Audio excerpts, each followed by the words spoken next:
বন্ধুরা নমস্কার। যতন খুলুম খা। আপনারা যারা রাজ্য রাজনীতির দিকে নিয়মিত দৃষ্টি রেখে চলেছেন তারা জানেন যে রাজ্য রাজনীতিতে একটা গুণগত পরিবর্তন দেখা যেতে শুরু করে দিয়েছে। বিরোধী দলের কর্মীরা যারা এতদিন ঘরের মধ্যে বসেছিল, যারা বাইরে বেরোতে ভয় পাইতেন এবং রাজনৈতিক কর্মকাণ্ডে যারা অংশ নিতেন না, তারা বেরোতে শুরু করে দিয়েছেন। বিরোধী দলগুলোর মধ্যে আত্মবিশ্বাস নতুন করে মাথাচাড়া দিতে শুরু করে দিয়েছে এবং দিকে দিকে এই যে পঞ্চায়েত নির্বাচনের প্রচার অভিযান চলছে, তাতে বহু জায়গাতে দেখা যাচ্ছে বিরোধী দলগুলোর লম্বা লম্বা লাইন, লম্বা লম্বা সমাবেশ, এবং সেই সমাবেশগুলোতে গত 5-6 বছরে যেটা দেখা যায়নি, প্রচুর সংখ্যক ইয়াং জেনারেশন, যুব সমাজের একটা বিরাট অংশ ময়দানে নেমে গেছে। এটা ধর্মনগরে দেখলাম, তারপরে আরো কয়েক জায়গাতে, রাজ্যের বিভিন্ন জায়গাতে যে মিছিলগুলো আপনার সোশ্যাল মিডিয়াতে ভেসে আসছে, সেই মিছিলগুলোতে বিরোধী দলের মিছিলে কিন্তু এত বেশি সংখ্যক যুবক যুবতী দেখা যাচ্ছে, বিশেষ করে যুবকদেরকে দেখা যাচ্ছে, যেটা গত কয়েক বছরে একেবারে দেখা যায়নি। অনেক যুবক তো নাকি যারা বিধানসভা নির্বাচনের সময় পর্যন্ত নামেনি ময়দানে, তারা এখন নেমে গেছেন। এবং এইটা হওয়ার একটা বড় কারণ হিসেবে দেখা হচ্ছে কেন্দ্রে এবার লোকসভা নির্বাচনে বিজেপির সংখ্যাগরিষ্ঠতা না পাওয়া। বিজেপি সংখ্যাগরিষ্ঠতা না পেয়ে অন্য দলের ওপরে নির্ভরশীল হয়ে সরকার চালাতে শুরু করার কারণে আপনার বিরোধী দলের একটা বিরাট অংশের মানুষের মনের মধ্যে একটা বিশ্বাস জন্মে গেছে যে এই সরকার বেশি দিন টিকবে না। অনেকে তো মনে করছেন যে 6 মাস বা 1 বছরের মধ্যে কেন্দ্রে সরকার পড়ে যাবে, আর কেন্দ্রে সরকার পড়ে গেলে ত্রিপুরা রাজ্যের রাজনীতিতেও তার বিরাট প্রভাব পড়বে। অনেকের ধারণা এই বদ্ধমূল হয়ে গেছে ইতিমধ্যেই।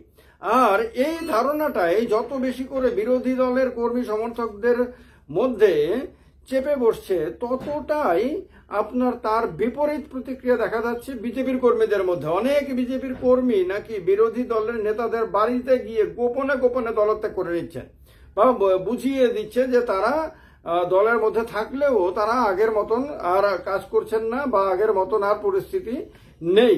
তো এই যে গুণগত পরিবর্তনটা, এই পরিবর্তনটা কিন্তু একটা শাসক দলের জন্য অশনি সংকেত ডেফিনেটলি, আর বিরোধী দলগুলোর জন্য ডেফিনেটলি একটা নতুন বার্তা দিচ্ছে। দেখা যাচ্ছে পঞ্চায়েত নির্বাচনে অনেক জায়গাতে কংগ্রেস সিপিএম এর কর্মীদের মধ্যে মানে তাদের ক্যান্ডিডেট আলাদা দাঁড়ালেও তারা একে অপরের সঙ্গে আন্ডারস্ট্যান্ডিং রেখে কাজ করছে।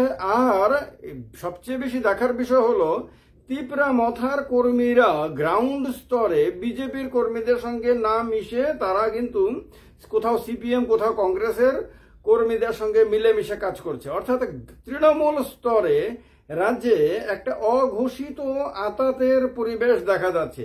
আর এইটারও একটা বড় কারণ সোশ্যাল মিডিয়াতেও আপনারা দেখবেন, সোশ্যাল মিডিয়াতেও অনেক বেশি অ্যাক্টিভ এখন বিরোধী দলের কর্মীরা।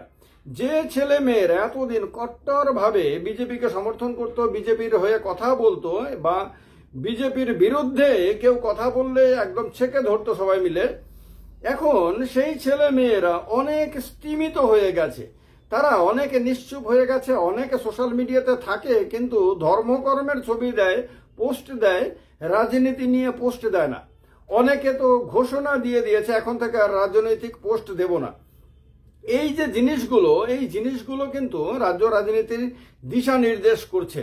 এবং শাসক দলের মধ্যে যে ভিড়টা হয় এটা আমরা জানি, আমরা অতীতে সিপিএম এর সময়ও দেখেছি, একটা সময় যখন কংগ্রেসের জোট রাজত্ব ছিল তখনও দেখেছি যে দল ক্ষমতায় থাকে সেই দলের মিটিংয়ে মিছিলে লম্বা লাইন হবে, এটা খুব স্বাভাবিক। সেখানে অনেক বেশি মানুষের ভিড় জমবে, এটা খুব স্বাভাবিক। কারণ সাধারণ খেটে খাওয়া মানুষগুলোর বিশ্বাস যে শাসক দলের সঙ্গে থাকলে পরে কিছু সুযোগ সুবিধা পাওয়া যাবে, আর যদি শাসক দলের সঙ্গে না থাকে, তাদের কথা যদি মিটিংয়ে মিছিলে না যায়, তাহলে হয়তো যে সুযোগ সুবিধাগুলো সরকারিভাবে তারা পেয়ে থাকে সেগুলি আটকে যেতে পারে, সেগুলির মধ্যে বাধা সৃষ্টি হতে পারে এবং জীবনে নানান ধরনের সমস্যা তৈরি হতে পারে। এই কারণে সাধারণ মানুষ মনে করে যে যেদিকে বৃষ্টি সেদিকে ছাতা ধরো এবং একটা নিরাপদ অবস্থানে থাকো, কারণ তারা নিজেদেরকে নেতা বা মানে হিসেবে দেখতে চায় না, তারা বড় ধনী হওয়ার স্বপ্ন দেখে না, তারা নিজেদেরকে বিরাট শক্তিশালী লোক হিসেবে কল্পনা করে না, তারা সাধারণভাবেই থাকতে চায়, সাধারণভাবে জীবনযাপন করতে চায়। এই কারণে সিপিএম এর সময়েও যখন দেখবেন 2018 সালের বিধানসভা নির্বাচনের ঠিক আগেও যখন বিশাল লম্বা লম্বা লাইন সিপিএম এর দেখা যেত, তখন সেই লম্বা লাইন দেখে অনেকের ধারণা ছিল সিপিএম আসবে, অনেক বেশি ক্ষমতা নিয়ে আসবে, সিপিএম কে আটকানোর মতন ক্ষমতা কারোর থাকবে না। কারণ মানুষের মিছিল, বিশাল বিশাল মিছিল দেখা যেত। তো সেই মানুষগুলোর যে মনের মধ্যে একটা কথা আর বাইরের ভূমিকা আর একটা ছিল, সেটা সিপিএম এর নেতারাও ধরতে পারেননি। তার ফলে তাদের মধ্যে একটা আত্মসন্তুষ্টি মাথাচাড়া দিয়েছিল, তাদের মনের মধ্যে বাসা বেঁধেছিল। তাদের মধ্যে আত্মবিশ্বাস এত বেশি ছিল যে তারা ধরে নিয়েছিলেন বিজেপিকে হারানো সম্ভব, বিজেপি কিছু করতে পারবে না, হম্বিতম্বি করবে এবং বিজেপির বাইরে থেকে নেতারা এসে এখানে আপনার কিছুদিন একটু জাঁকজমক করে তারপর আবার দিল্লিতে ফিরে যাবে, ক্ষমতায় বিজেপি কোনো মতে আসতে পারবে না, হয়তো 2-4টে সিট জিততে পারে। এই ধারণা যে ভুয়ো, মিথ্যা, এটা প্রমাণিত হয়েছে 18তে যখন বিধানসভা নির্বাচনের ফলাফল প্রকাশিত হয়। তখন দেখা যায় সিপিএম দুর্বল হয়ে গেছে, কিন্তু বিজেপি অনেক মানে জিরো থেকে একদম হিরো হয়ে যায়। জিরো থেকে বলাটা আরেক অর্থে ঠিক না, কারণ বিজেপির এর আগে পঞ্চায়েত নির্বাচনে, পঞ্চায়েত, মিউনিসিপ্যালিটি এগুলি মিলিয়ে বিজেপি 24 না 25% মতন ভোট আগেই বিজেপি পেয়েছিল। সেই জায়গা থেকে বিজেপি ক্ষমতায় চলে আসে। তো যাই হোক, এই রকম শাসন ক্ষমতায় থাকা দলের পেছনে মানুষের ভিড় থাকে, ফলে বিজেপির পেছনেও বর্তমানেও প্রচুর মানুষের ভিড়।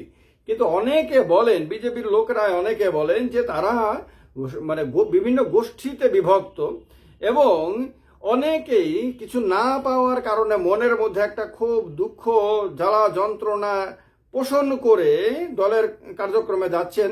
কারণ অনেকের ধারণা কার্যক্রমে না গেলে দল বিরোধী হিসেবে চিহ্নিত হবেন, সেক্ষেত্রে নানান ধরনের সমস্যা তৈরি হতে পারে, কারণ অতীতের অনেক ধরনের অভিজ্ঞতা হয়ে গেছে।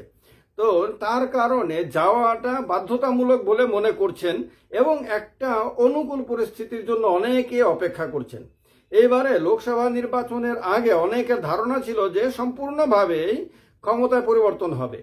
তার কারণে অনেকেই আপনার বিরোধী দলের নেতা কর্মীদের সঙ্গে যোগাযোগ রেখে চলছিলেন। এটা সারা রাজ্য থেকে প্রচুর খবর এসেছে এরকম, এবং 100% অথেন্টিক খবর এসেছে। কিন্তু যখন দেখেছে যে ক্ষমতায় কোনো না কোনো ভাবে অন্যদের সহযোগিতা নিয়ে বিজেপি টিকে গেছে, তখন এই মানুষগুলো আবার স্থির হয়ে যায়, আবার দলেই থেকে যায়। কিন্তু তাদের অনেকের ধারণা যে আগামী দিনগুলোতে যে কোনো সময় যদি কেন্দ্রের সরকার পড়ে যায়, তাহলে তার একদম ডিরেক্ট প্রভাব রাজ্য রাজনীতিতেও পড়বে এবং সেই ক্ষেত্রে অন্য ধরনের একটা পরিস্থিতি তৈরি হবে। তার কারণে তাদের মনোবলে ভাটা পড়েছে। আর এই একই কারণে মনোবল এখন চাঙ্গা হয়ে আছে বিরোধীদের। পঞ্চায়েত নির্বাচনে এবার যেরকম লম্বা লম্বা লাইন দেখা যাচ্ছে, 2014 পরে 14তে আমরা যখন বিজেপিকে নিয়ে ব্যাপকভাবে কর্মকাণ্ড করেছি, তখন প্রচুর লম্বা লম্বা মিছিল হয়েছে, বিক্ষোভ সমাবেশ হয়েছে, অনেক কিছু হয়েছে 14তে। কিন্তু 19-এ এগুলি দেখা যায়নি। 19-এ বিরোধীরা মানে যুদ্ধের আগে মাথা নামিয়ে দিয়েছিল। কিন্তু 24-এ এসে ব্যতিক্রমী চেহারা, লম্বা লম্বা লাইন এবং ইয়াং জেনারেশন ব্যাপক পরিমাণে অংশগ্রহণ করছে বিরোধীদের মিছিলে, বিরোধীদের কর্মকাণ্ডে। যদিও নির্বাচনে খুব ভালো রেজাল্ট বিরোধীরা করবে এটা আমি একেবারে মনে করি না, সেরকম পরিস্থিতি তাদের নেই। নির্বাচনের দিনের যে খেলা, নির্বাচনের পরবর্তী সময় ভোট গণনাতে যে খেলা, সেই সমস্ত খেলাগুলো ট্যাকেল করার ক্ষমতা এই মুহূর্ত পর্যন্ত বিরোধীদের আছে কি নাই, সেটার থেকেও বড় জিনিস হলো তারা অতটা শক্তি খরচ করবে না। তারা শক্তি মেপে মেপে খরচ করছে, আর এই মেপে মেপে খরচ করার যে কলা কৌশলটা, সেইটা বিজেপি শিখতে পারেনি, বিজেপি বুঝতেও পারে না, এবং এর কারণে বিজেপির দুর্বলতা প্রকাশিত হচ্ছে আর বিরোধীদের শক্তি এক্ষেত্রে সবার সামনে খালি চোখে ধরা পড়ছে। এটা রাজ্য রাজনীতিতে একটা বড় দিশা নির্দেশ। যারা বুঝতে পারছেন, যাদের এই সমস্ত চিত্র যাদের চোখে ধরা পড়ছে, কমেন্ট বক্সে কমেন্ট করে জানাবেন। ভালো লাগলে ভিডিওটি লাইক এবং শেয়ার করবেন অবশ্যই। জয় হিন্দ, যতন খুলুমখা, নমস্কার।